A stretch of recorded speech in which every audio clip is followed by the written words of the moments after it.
If a woman tells you her problems, it means she wants something from you. But here's what most men don't realize. It's probably not what you think. You assume it's a good sign. She's opening up. She trusts you. Maybe she's interested. So you listen, you validate her feelings. You try to help solve everything. And then somehow, weeks later, you're wondering why nothing's happening. Why she still sees you as just a friend. Why the attraction never built. Here's the uncomfortable truth. When a woman shares her problems with you, she's not just looking for support, she's testing something. She's watching how you handle emotional complexity without losing your frame. Most men completely miss this and respond in ways that kill attraction instantly. Here's what I'm going to show you. First, the 3 things she's actually testing when she opens up. Second, the exact response framework that increases her attraction instead of destroying it. And third, how to be supportive without becoming the emotional utility she takes for granted. Because if you get this wrong, you become her therapist. If you get this right, you become unforgettable. Now, before you think this is about being some cold, unavailable guy who doesn't care, that's not what this is. I'm not here to tell you to play games or be emotionally distant. This is about understanding what's actually happening psychologically when a woman opens up to you. Because most men get this completely backwards. They think more support equals more attraction. They think if they just show her how much they care, she'll see them differently. But here's what I've seen time and time again. The guys who respond from anxiety, the ones who overinvest emotionally, they're the ones who end up confused, wondering why nothing's moving forward. Let me break down what's really going on. Here's the situation. A woman you're interested in starts telling you about her life. Maybe it's work stress. Maybe it's family drama. Maybe it's something going on with her friends. And in that moment, you feel like this is progress. She's opening up. She trusts you. This must mean something, right? So you respond the way you think you should. You listen intently. You validate everything she says. You offer solutions. You check in later to see how she's doing. You make yourself available whenever she needs to talk. In your mind, you're being supportive. You're showing her you care. You're proving you're different from other guys. But here's what actually happens. Weeks go by. Nothing changes. The dynamic stays exactly the same. She still reaches out when she needs support, but there's no movement toward anything romantic. You start wondering, did I misread this? Is she even interested? Or am I just the friend she vents to?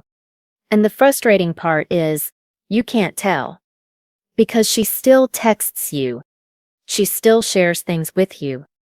But something's off. The energy's different.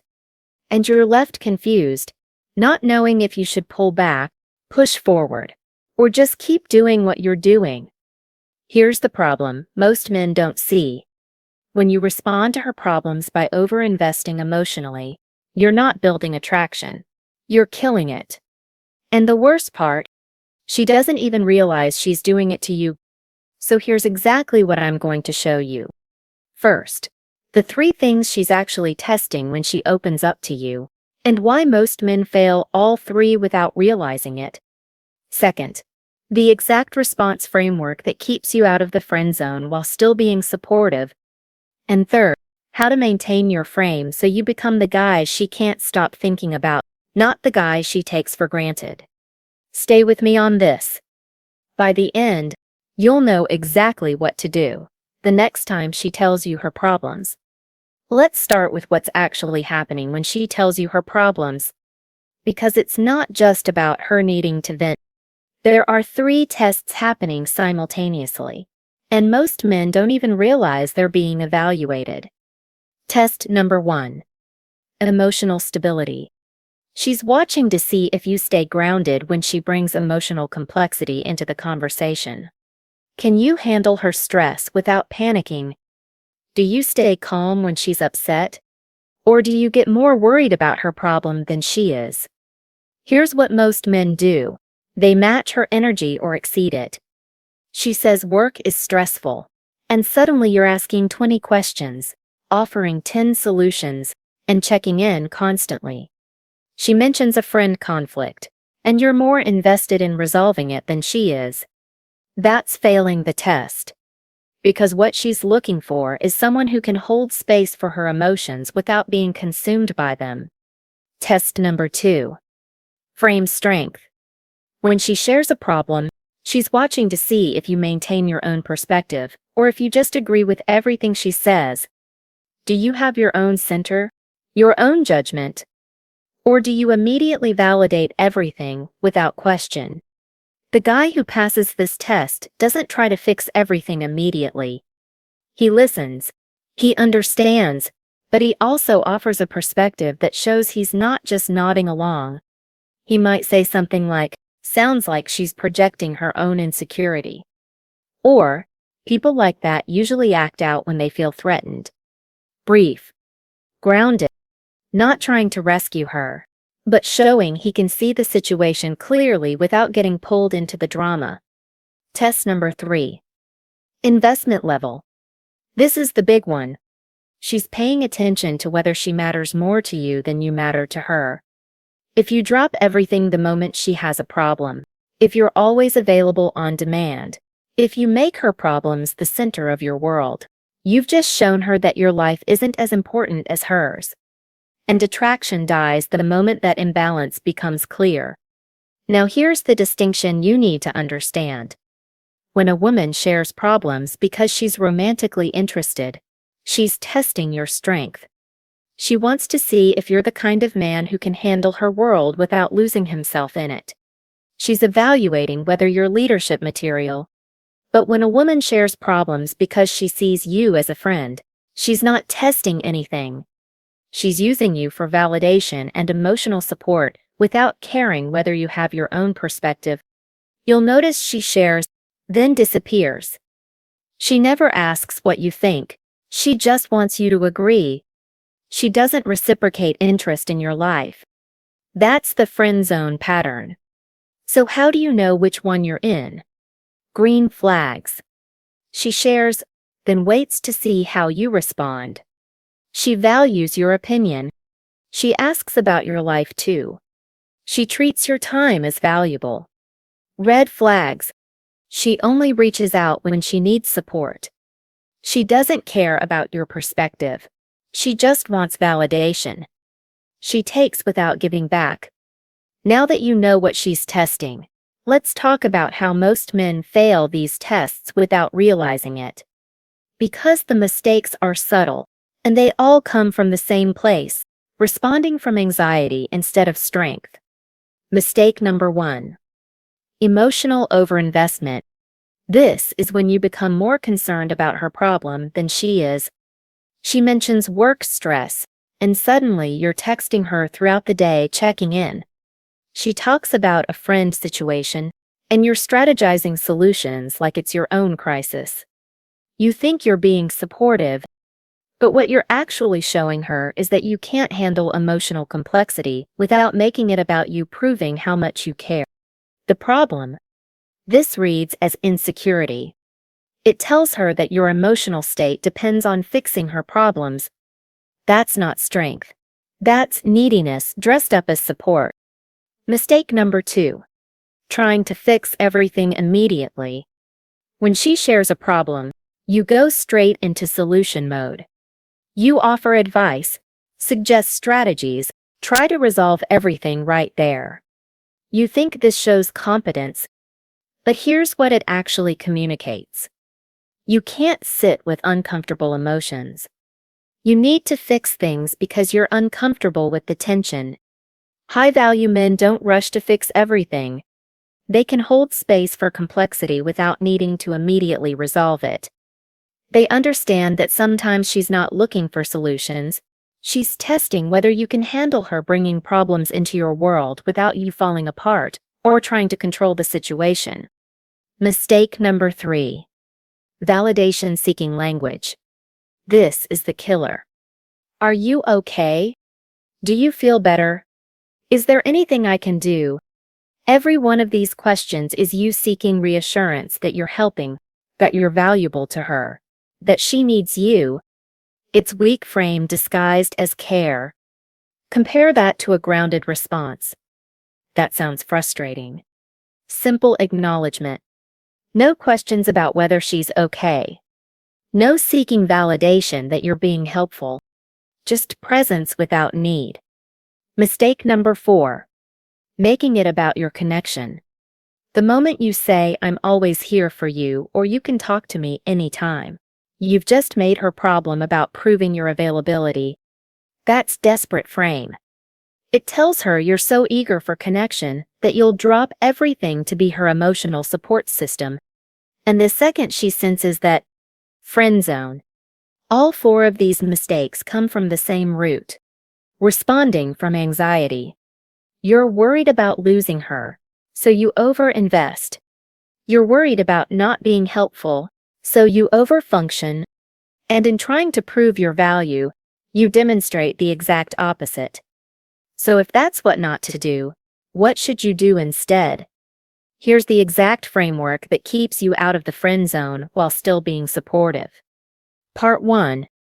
Acknowledge without overreacting. When she tells you her problem, your first response needs to communicate calm, grounded energy. Not panic. Not overconcern. Just steady presence. Language templates. I hear you. That sounds frustrating. Yeah, that's a tough spot. Notice what these phrases don't include. No questions about whether she's okay. No dramatic reactions. No rushing to validate or reassure. Just simple acknowledgement that shows you can handle what she's bringing without falling apart. Tone matters here. Your voice should be steady. Maybe even a notch slower than usual. Not rushed. Not anxious. You're showing her through your tone that this isn't overwhelming. That you're the grounded presence in the room. If you're in person, your body language should match. Relaxed posture.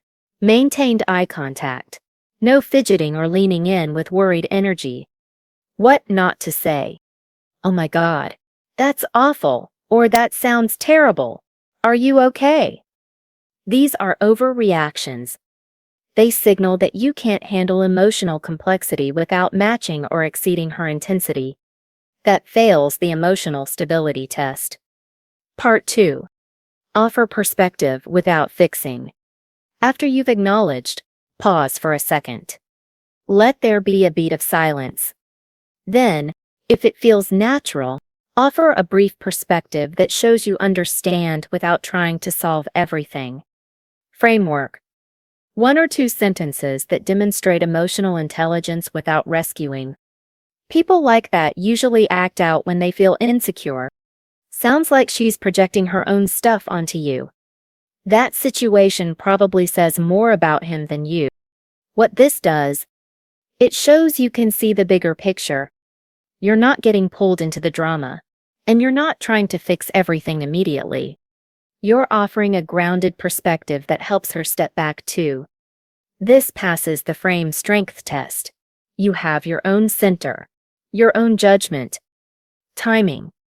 Keep it to 1 or 2 sentences maximum, then pause. Don't keep offering more perspectives. Don't elaborate endlessly. Offer the insight, then let her process. If she wants to expand on it, she will. But you're not chasing with more input. What not to do. Don't try to solve the entire problem right there. Don't go into strategy mode with a full action plan. Don't offer 5 different solutions. That's you trying to prove your value by fixing things, and it reads as anxious overfunctioning. Part 3. Create space. Don't chase. This is where most men blow it. After the conversation, they follow up constantly. How are you feeling? Did that situation get better? Are you okay? Every one of these messages is you seeking validation that you were helpful, that she needs you. Instead, Let her come back to you if she wants to talk more. Match her investment level, don't exceed it. If she brings it up again, you're there. But you're not chasing her for updates. You're not making yourself her on-call emotional support. You're showing that you have your own life, your own priorities, and you're not dropping everything to manage her emotional state. Behavioral command. After a conversation where she shares something, wait. Let at least several hours pass before you reach out again. And when you do, don't make it about the problem. Move the conversation forward naturally. Maybe you mention something from your day, or reference something you two talked about before. You're not dwelling on her problem endlessly. Frame positioning. What you're communicating through this is that you're the grounded presence, not the therapist. You're someone who can hold space for her emotions without making her problems the center of your world. That's attractive. That passes the investment test. Here's the key distinction. You're being supportive within boundaries. You're present without hovering. You're helpful without overfunctioning. That's the difference between being her rock and being her emotional utility. Now here's the advanced piece that most men struggle with. How do you be emotionally available without becoming emotional utility? How do you support her without losing yourself in the process? This comes down to understanding the difference between being her rock and being her therapist. The rock versus the therapist. A rock is stable, grounded, offers perspective, but maintains his own life and priorities. He's present when she needs support, but he's not hovering. He's not always available on demand. He creates space for her to be strong too, because he's not trying to fix everything for her. A therapist is always available, tries to fix everything, drops his own priorities to support her, and enables her staying in victim state. He makes her problems the center of his world. And here's the critical part. This doesn't increase attraction. It kills it. Because the moment she realizes you have nothing better to do than manage her emotional state, you've lost the frame. How to be the rock she needs. First, maintain your own priorities when she shares. If you're in the middle of something, say, "I'm tied up right now, but I can talk later." You don't drop everything the instant she has a problem. That's not being unsupportive. That's having boundaries. Second, put time limits on emotional conversations. If she's venting for an hour, you're being the therapist. After 15 or 20 minutes, naturally transition. "I have to get going, but I'm glad you shared that." This shows you're present, but not an endless emotional resource. Third, watch for whether vulnerability is one way. Does she reciprocate interest in your life? Does she ask how you're doing? Or is it always her sharing and you absorbing? If it's one way, that's a red flag for the friend zone. Real romantic interest involves mutual vulnerability and mutual support. When to pull back? You need to recognize when you're becoming emotional utility instead of a romantic option. Here are the signs. She shares the same problem repeatedly without taking action. She's using you to process, not to move forward. She only reaches out when she needs support. Your on-call utility. She doesn't reciprocate interest in your life. It's one-way emotional labor. You start feeling drained rather than valued. You're giving more than you're getting. When you notice these patterns, pull back slightly. Not dramatically, not with anger, but just create some space. Don't be as immediately available. Let her initiate more. Match her energy, don't exceed it. This recalibrates the dynamic. And if she's romantically interested, she'll notice the shift and lean back in. If she's friend-zoning you, she'll let you drift away without much effort. The frame you need to hold. Your position should be, "I'm here. I'm supportive. But I'm not your emotional rescue service. I have my own life, my own priorities, my own mission. You can be part of my world, but you can't be the center of it." That's the frame that maintains attraction. That's how you be supportive without becoming the guy she takes for granted. Because here's the truth. Women don't respect men who have nothing else going on. They're attracted to men who have their own center, their own strength, their own life, and who can make space for her in that life without losing themselves. Now let me tell you something that's going to be uncomfortable, but you need to hear it. Remember at the beginning when I said she wants something you're not giving her. Here's what that something is. She's not looking for a therapist. She's testing whether you're leadership material. When a woman shares her problems with you, she's bringing emotional complexity into your world to see if you can handle it without losing your center. She's watching to see if you stay grounded when things get messy. That's what leadership looks like, holding space for difficulty without falling apart or trying to control everything. And here's the hard truth. Being always there kills attraction because it signals you have nothing better to do. It tells her you're waiting to be her emotional support system. That's not leadership. That's availability. And women aren't attracted to availability. They're attracted to men who have their own mission, their own strength, and who can make space for her without losing themselves. Let me ask you something directly. How often do you drop everything when she shares something? How quickly do you respond to every message? How available are you, really? Because if the answer is immediately and always, you're not being supportive, you're being desperate, and she can feel the difference. Real support means being grounded enough to hold space for her emotions without making them your entire world. It means being emotionally available without being emotionally dependent on her happiness. That's the difference between the man she takes for granted and the man she can't stop thinking about. The uncomfortable truth. She doesn't want you to be her therapist. She wants to know if you're strong enough to lead, and if you're constantly available, constantly trying to fix everything, constantly seeking validation that you're helping. You've already shown her you're not. So let me ask you, has a woman ever told you her problems and you weren't sure if it was romantic interest or the friend zone? What did you say? How did she respond afterward? Did it bring you closer, or did it push you further into that friend zone dynamic?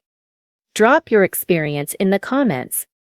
I read every single one, and your stories help other guys navigate these exact situations. You're not alone in this confusion. Most men deal with it at some point. And look, this channel is about more than just this one topic. It's about cutting through the confusion in modern dating. Understanding what women actually mean, not what they say. Learning to respond from strength instead of anxiety. That's what we're building here. A community of men who get it, who understand female psychology, and who know how to handle these situations without losing themselves. Remember, when she tells you her problems, she's giving you a test, and now you know exactly how to pass it. Be the grounded presence she needs, not the desperate supporter she uses. Be the man who can hold space for her emotions without making them your entire world. That's how you become unforgettable.